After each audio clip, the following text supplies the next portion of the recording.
ఈ లోకమంతా కూడా వ్యాలంటైన్స్ డే అని సెలబ్రేట్ చేస్తుంది, కానీ అసలు వ్యాలంటైన్స్ డే ఎలాగ వచ్చింది? ఒక మాటలో చెప్పాలంటే ఒక వ్యాలంటైన్ అని ఒక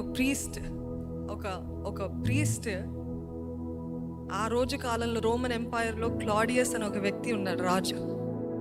ఈ సోల్జర్స్, వివాహం చేసుకున్న సోల్జర్స్ అందరూ చెడిపోతున్నారు, వాళ్ళకి బాధ్యతలు ఎక్కువై సరిగ్గా చేయట్లేదు, సరిగ్గా యుద్ధం ఆడట్లేదు అని చెప్పి అసలు ప్రతి ఒక్కరు, ఏ సోల్జర్ కూడా ఎవరు కూడా వివాహం చేసుకోవద్దు అని ఒక రూల్ తీసుకొచ్చాడు.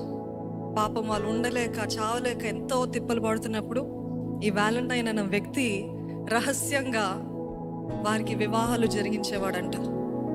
రాజుకి తెలియకుండా వివాహాలు జరిగించాడంట.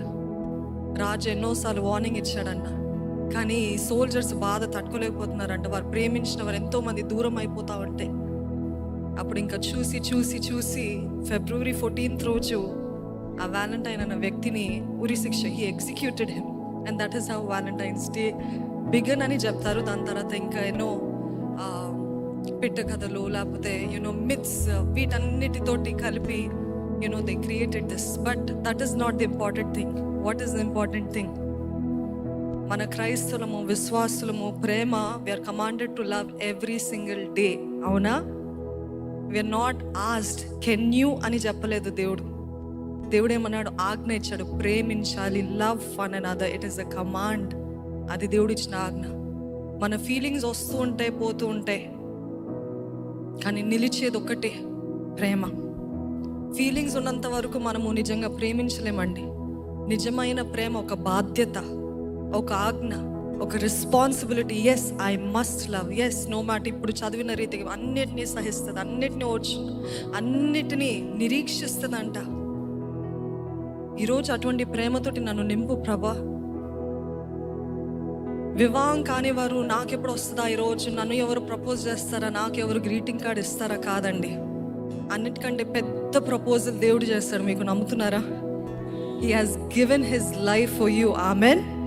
And that is the greatest act of love. Hallelujah. ఏ మనుషుడు కాదు. కావాలంటే వివాహం అయిన తర్వాత మీ భార్యకి, మీ భర్తకి ప్రేమ చూపిస్తారంటే ధారాళంగా చూపించండి. వివాహం కాకముందు ఎవరు వస్తారా, ఎవరు ఇస్తారా, నాకు పూలేవి అని ఏడుస్తా కూర్చోకండి. అర్థమవుతుందండి? ఈ రోజుకి నా భర్తతోటి మేమిద్దరము ఐ లవ్ యూని ప్రతిరోజు చెప్పుకుంటూ ఉంటాం. So after marriage let there be love, not before marriage. Before marriage అంతా కూడా maybe temporary, may not be true, may be fading, may not be eternal. కానీ వివాహం అయిన తర్వాత ప్రేమ చూపించడము, వివాహం అయిన తర్వాత తట్టుకోవడము, వివాహం అయిన తర్వాత ఓర్చుకోవడము, సహించుకోవడము, వివాహం అయిన తర్వాత మన ఈగోస్ అన్నీ పక్కన పెట్టి నాకు ఎట్లా అనిపిస్తుంది, I feel like, no not what you feel, what does the Bible say.